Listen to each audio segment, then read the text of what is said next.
चलिए भाई, वेडनेसडे का दिन है। कल मंथली एक्सपायरी से पहले वाला वो इंपॉर्टेंट सेशन जिसकी हमें करनी है तैयारी। और मिले जुले संकेत हैं। आपकी स्क्रीन पर एसजीएक्स निफ्टी हल्की सुस्ती, हल्की नरमी के साथ आज वेडनेसडे की शुरुआत के इंडिकेशंस आते हुए, दरअसल कल यूएस का सेशन स्क्रीन पर आएगा।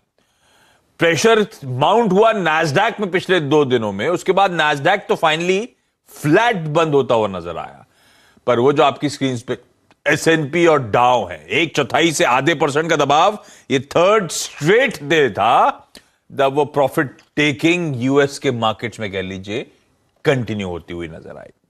और इवन डाउ में भी शुरुआत, उसके बाद दबाव और दिन के लोज पे जाकर ही वहां के मार्केट्स बंद हुए।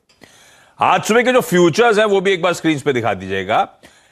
वो सुस्ती, कंसोलिडेशन कंटिन्यू। इस समय के फ्यूचर्स एकदम flat, slightly in red trade करते हुए। तो हमने कहां छोड़ा था, कहां खड़ा है, वो आपकी सीन्स में तस्वीर। और वो कच्चा तेल जिस पर हम लोग कड़ी चर्चा भी कर रहे थे, वो सऊदी के एनर्जी मिनिस्टर के स्टेटमेंट्स के बाद अब वो $2-2.5 के आसपास का उछाल डे ऑन डे दिखा रहा है। कल से आज के बीच में भी $2 का उछाल क्रूड में देखने को मिल रहा है। ये सब क्यूज हैं जो आज के सेशन में हमें डाइजेस्ट करने हैं। देखिए सोचता मूड कैसा? मूड तो अभी भी बिगड़ा हुआ है। हालांकि जो बिकवाली थी उसकी इंटेंसिटी थोड़ी सी कम हुई है। पिछले 2 ट्रेडिंग सेशंस में हमने देखा था कि कितनी धुलाई डाउ और नैस्डैक, एसएनपी सबकी हुई। कल नैस्डैक थोड़ा सा फ्लैट ट्रेड करता हुआ दिखाई दिया। हालांकि इंडिविजुअली कुछ स्टॉक्स थे जिनकी ज्यादा धुलाई हुई, लेकिन ईदर वे थोड़ी सी रिकवरी लो से आती हुई दिखाई दी। कल डाउ में करीब 154 अंकों की गिरावट पर कारोबार जाकर थमा है और एसएनपी लगातार कमजोरी ही दिखा रहा है, तो वहां पर प्रेशर कायम है। अच्छा, कल 2 डेटा पॉइंट्स जो है उसको लेकर जाहिर तौर पर चिंता उभर कर आ रही है।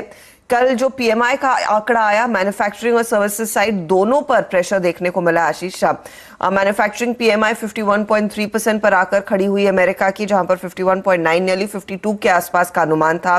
दूसरी तरफ सर्विसेज पीएमआई पर ज्यादा प्रेशर देखने को मिला है। सर्विसेज पीएमआई मार्केट एक्सपेक्ट कर रहा था ये 49 के करीब आएगी, ये आया आंकड़ा करीब 44 के करीब। और इसने दरअसल फिर से वो क्लियरली प्रेशर डाला है मार्केट्स पर, और हमने देखा एक बार फिर बिकवाली का दबाव आता हुआ।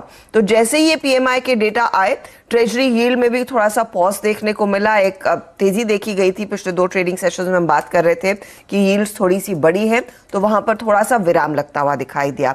दूसरी तरफ आप देखिएगा, एक और डेटा पॉइंट था जो नई बिक्री के घरों की बिक्री के आंकड़ा आता है, न्यू होम सेल्स डेटा, और वहां पर करीब 12% की गिरावट देखने को मिली है। जुलाई का आंकड़ा है।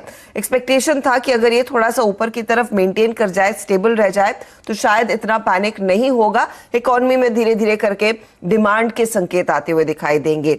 तो न्यू होम सेल्स डेटा भी करीब 12.6%, नियरली 13% करेक्ट करता हुआ दिखाई दिया, और वो भी लार्जली एक नेगेटिव है।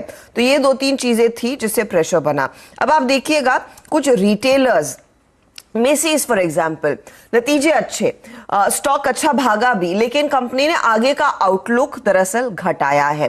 अब हो क्या रहा है, यहां पर एक और मिनियापोलिस के जो फेड प्रेसिडेंट है, उन्होंने कहा इस समय सप्लाई साइड की बहुत ज्यादा चिंता है, और अगर ये सप्लाई साइड इश्यूज एड्रेस नहीं होते हैं तो शायद हमारा इन्फ्लेशन जो अनुमान था कि अगले 2 सालों में 2% कम होगा, वैसा होता हुआ नहीं दिखाई देगा।